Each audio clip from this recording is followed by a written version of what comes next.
Love it. I love it. And it's not just like remote workers working from home. We're talking, you have thousands of employees, full-time employees who are located throughout the globe in other cities and such. And so I think this is a really interesting recipe because it gives us food for thought for those identity teams working with their counterparts and peers outside of the United States or North America as they look elsewhere around the globe. And, speaking of food for thought, time to jump into the kitchen and see how this plays out.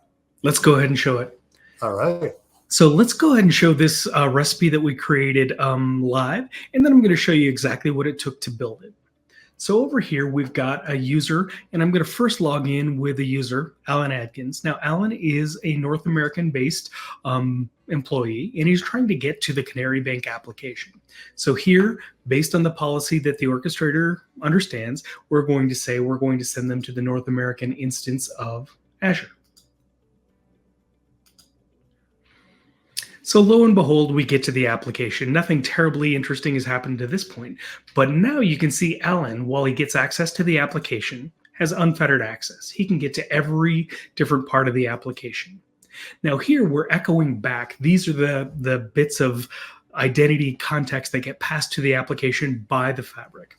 So we get all the standard things, first name, last name, all very easy to understand there.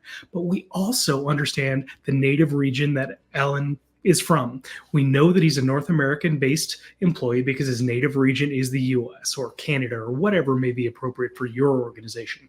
So based on that, we made policy decisions to allow him to get access to all of the application without restriction. Now we're going to do the exact same thing, but we're going to come in with a different user this time. Now, the orchestrator, again, is going to redirect to the appropriate identity provider.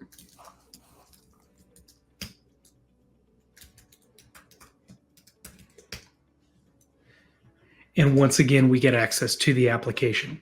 Now, it's important to note Daniel Lee is native localities in China. And so because of the restrictive rules or the difference in rules and regulations and laws in China versus North America, we can allow him access to the application, but we don't give him unfettered access as we did with Alan. So here, when he tries to go to human resources, the fabric says, in order to get to this, I can only allow that if you happen to be natively from North America. The exact same thing happens with the analytics tab, but for the profile, we can allow. So you have the flexibility to be as specific and as fine-grained as necessary to give you all those accesses. And again, the context for Daniel is only different based on where his native country is. So you can have very complex, very robust policies set very easily and distributed to wherever they need to be. This is perfect, because I think we missed perhaps a step to make it a little bit clear for individual here is that Henri actually just asked, wouldn't Entra ID, or what Azure AD as we called it here, but Microsoft Entra ID, wouldn't it natively have these controls already?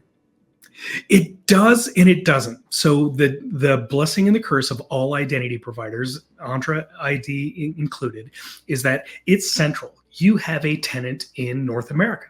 And so in many organizations, it's very difficult, if not nearly impossible, to properly give the authorization or deny the authorization for people in China, because China would have their own instance of Entra. It would be an island unto itself if it were.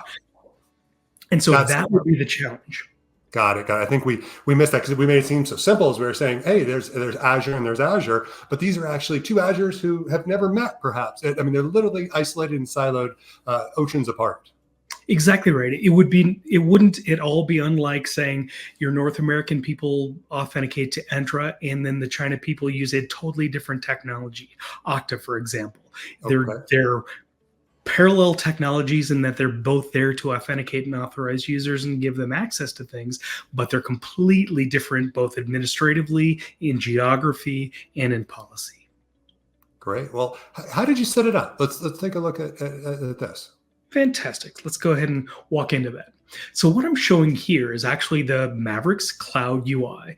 This is where Strata gives you the ability to point and click and create configurations, policies, even very complex ones through our UI.